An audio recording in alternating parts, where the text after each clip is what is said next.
नाजुक है, लेकिन है बड़े कठिन भी। जैसे कि हम लोग कभी नहीं सोचते हैं कि किस तरह से फूल खिलते हैं, फिर किस तरह से उसके साथ कांटे आ जाते हैं, किस तरह से पेड़ बनते हैं, कैसे सुंदर सुंदर पत्तियों के आकार विकार बनते जाते हैं, ये हम कभी नहीं सोचते। जब होता है तो देखते हैं हाँ कितना निसर्ग सुंदर है, इतने निसर्गरम्य स्थान में हम आ गए, सब ये सोचते रहते, लेकिन ये नहीं सोचते कि ये कैसे बनी होगी, कौन सी शक्ति ने बनाया होगा, किस सुंदरता से बनाएगा, और उसके पीछे कितनी स्फुटक, कितनी भयंकर शक्ति भी हो सकती है।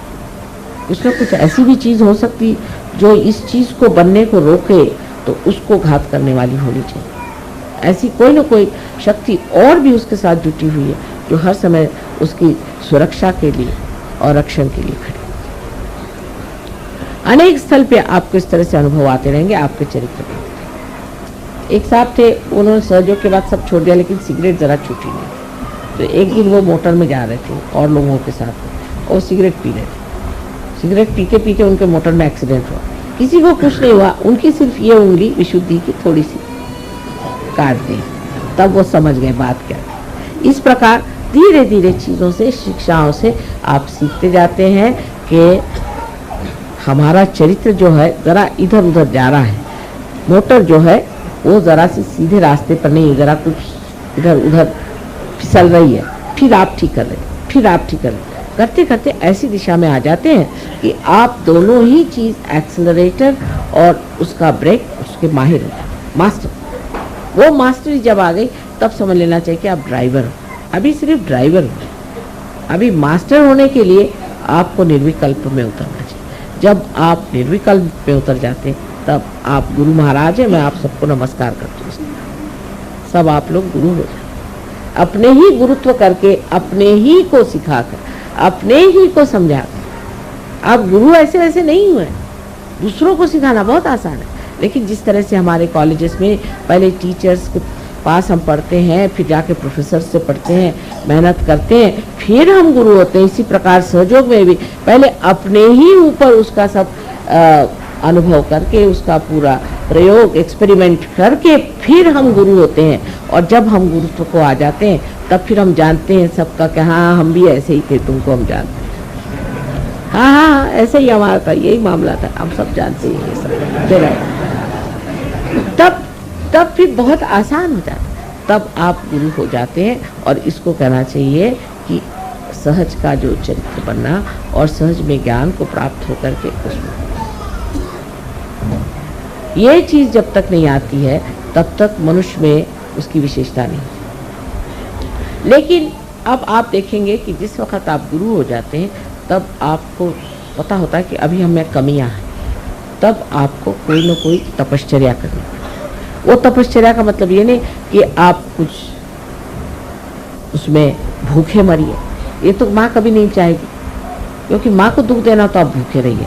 भूखे रहने की कोई ज़रूरत नहीं, भूखा रहना बिल्कुल ज़रूरी नहीं है। हाँ अगर आपको नहीं खाना तो नहीं खाइए, वो दूसरी बात है, पर परमात्मा के नाम पर आपको कौन सा तप करना चाहिए, कौन से तप से आपको चलना चाहिए। परमात्मा के नाम पर एक ही तप करना चाहिए, माने ये कि अपनी स्थिति निर्विचार में बनानी चाहिए। ध्यान धारणा से अपनी सफाई करके अपनी स्थिति आपको निर्विचार में बनानी है। निर्विचार में जब आप आ जाते हैं तभी आपका जो ये पौधा है बढ़ता है। इसलिए बहुत से लोग कहते हैं माँ मुझसे ध्यान नहीं होता, तो भैया आधे ही रह जाओगे। ध्यान रोज करना होगा। जब तक ये तपश्चर्या नहीं की जाएगी तब तक आप पूरी तरह से प्रकाश में नहीं हो सकते। तब तक आप दर्शन जो उन्होंने कहा हुआ है उस दर्शन को प्राप्त नहीं कर सकते। तब तक आप हमें भी नहीं समझ सकते, तब तक आप बिल्कुल नहीं हमें समझ सकते, क्योंकि जब तक आप में त्रुटियां रहेंगी तब तक आप इन त्रुटियों के झरोखे से देखिएगा। जैसे कि कोई नीले रंग का आप अपने आँख पर पर्दा बांध दें तो हम आपको नीले दिखाई देंगे, पीले रंग का बांधे तो पीले दिखाई देंगे। इसी प्रकार कोई भी विकृति आपके अंदर होगी तो उसी तरह हम आपको नजर आएंगे, हम आपको जो असलियत में नजर आएंगे ही नहीं। वो एक हमारा तरीका भी। तो इसलिए ये चार चीज़ों को आपको इस नवीन वर्ष में सोच लेना कि अब हमारे पास ज्ञान प्राप्त हो गया है, हमें अब अपना चरित्र बनाना है, और चरित्र बनाने के लिए जो हमें तप और ध्यान करना है वो हमें करना है। किसी भी हालत। लोग कहेंगे साहब हमारे पास समय नहीं, लेकिन ये बात नहीं। इंग्लैंड जैसे शहर में जहाँ की इतनी ठंड रहती, लोग 4 बजे उठ के नहा करके ध्यान, लेकिन हिंदुस्तान में लोग कहते हैं अच्छा अगले साल करें, ये साल है।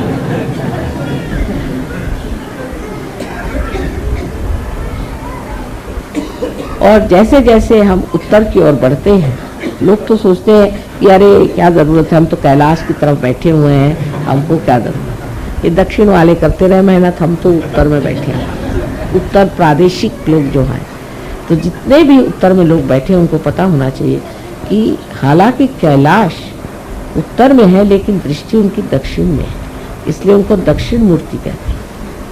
इसलिए चाहिए कि आप लोग भी अपनी ओर उनकी दृष्टि लाएं। उनकी दृष्टि आपके ओर लाने के लिए थोड़ी सी योग्यता होनी चाहिए, और उस योग्यता में शुद्ध इच्छा होनी चाहिए। यही गौरी स्वरूपा कुंडलिनी आपके अंदर जो शुद्ध इच्छा है उसको आपको जागरूक करना है। जो चीज़ मिसिंग है जो हमारे यहाँ, जिसके बारे में हमें सतर्क होना चाहिए, उसे कहते हैं डिसिप्लिन। दुनिया भर के कायदे कानून हमें आते हैं, आधा वर्ष कैसे कहना, और आप आइए हमारे गरीब खाने कैसे कहना, ये सब आता है। लेकिन ये चीज़ हमें नहीं आती है कि हमें अंदर का जो डिसिप्लिन है वो लाना पड़ेगा। अंदर का डिसिप्लिन वो इसलिए नहीं आया है कि गंगा यहाँ बहती है, गंगा जी किनारे रहते हैं तो हमको कौन छू सकता है। जिस देश में गंगा बहती है हम उसके बासी हैं, अब हमको कौन छू सकता है। इस तरह के अहंकार की भावनाओं से मनुष्य का जो डिसिप्लिन का पार्ट है वो चला गया। वो बहुत ज़रूरी हमारे यहाँ बैठना है। और दूसरी चीज़, यहाँ राजकीय आंदोलनों की वजह से जो कि आजकल बहुत ज़्यादा बढ़ गए हैं, न जाने कितनी पार्टियां हो गई। रोज़ ही ये देखती हूँ एक आज एक पार्टी आ गई। जब मैं आती हूँ तो मैं पूछते रही कितनी पार्टियां हो गई, सब बता दो, मुझे तो कोई समझ भी नहीं आता। परसों एक साहब मिले तो वो पूछने लगे आप कौन सी पार्टी में है। मैंने कहा भाई मैं तो कोई पार्टी में नहीं हूँ। तो कल मैं फलानी पार्टी में हूँ। मैंने कहा अच्छा ये किसकी पार्टी, मुझे बता दीजिए, मुझे तो आज तक मैंने कान पे भी नहीं सुना किसकी पार्टी। तो उन्होंने कहा पहले वो पार्टी थी, फिर उसकी ये पार्टी हुई, फिर उसकी इतनी पार्टियाँ हुई, करते करते 16 पार्टी पे, उसमें से एक पार्टी में वो। मैंने कहा नमस्कार, मुझे ये ज्ञान नहीं था सब चीज़। तो ये सब चीज़ होने से हम भी पार्टीबाजी। और आज जो दूसरा दिन है वो बड़ा ही सुंदर है। आपसे पहले ही मैंने बताया था कि हमें अब भाई बहन का रिश्ता तो समझ में आता है, लेकिन भाईचारा कम,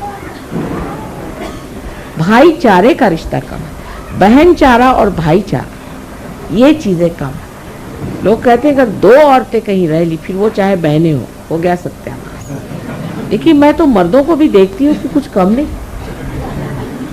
अब इनकी लड़ाइयाँ और तरह की होती, औरतों की दूसरी तरह की होती। आदमियों की लड़ाइयाँ जब शुरू होती है तो कुछ समझ ही में नहीं आता है कि इसका स्वरूप कहाँ से पैदा हुआ। कुछ अजीब सा ही है।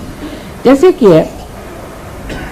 अब एक साहब आए, कहने लगे कि माता जी मुझे बड़ा प्रश्न हो रहा है कि ये जो साहब आए हैं, ये साहब सहयोग में तो आए लेकिन ये तो थोड़े दिन हुए आए, अब आए तो ये कैसे इतना बोलने लगे सहयोग के। भैया उनको ज़्यादा समझता तो बोलने लगे, उसमें क्या आ जाए, आपको क्या ऑब्जेक्शन है, आप भी बोलिए, आप बोलते क्यों नहीं। अब वो सब ऑर्गेनाइज करने लग गए और हमें तो कोई चांस ही नहीं मिला। आप करिए ना, आप भी करिए, सब कर सकते। ये आदमी का तरीका है। औरत का और है कि देखिए वो गाना गा रही थी और हमको गाने को चांस ही नहीं दिया।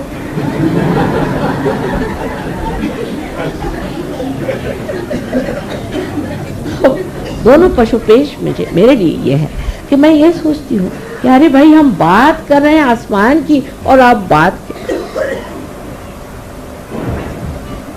हम कर रहे हैं कि जाके आपको सितारे बना करके आकाश में हम चमकाएं, और आप लोग मिट्टी के दिए के बराबर भी नहीं बात करोगे तो फिर मैं क्या आगे बोलूँ। मैं तो अवाक रह जाती हूँ जब ये बातें सुनती हूँ। मुझे बड़ा आश्चर्य, ये मेरी गर्दन खींच रहे हैं, वो मेरे दबा रहे हैं, वो वहाँ जा रहे हैं, वो ऐसा कर रहे हैं। सबसे पहली बात है माँ को खुश करने के लिए सबसे पहले आपस में आप भाईचारा और बहनचारा, ये सबसे प्रथम चीज़ आपको मेरी कहने की है कि मेरे लिए आपको अगर वाकई आनंद देना है तो पहले भाईचारे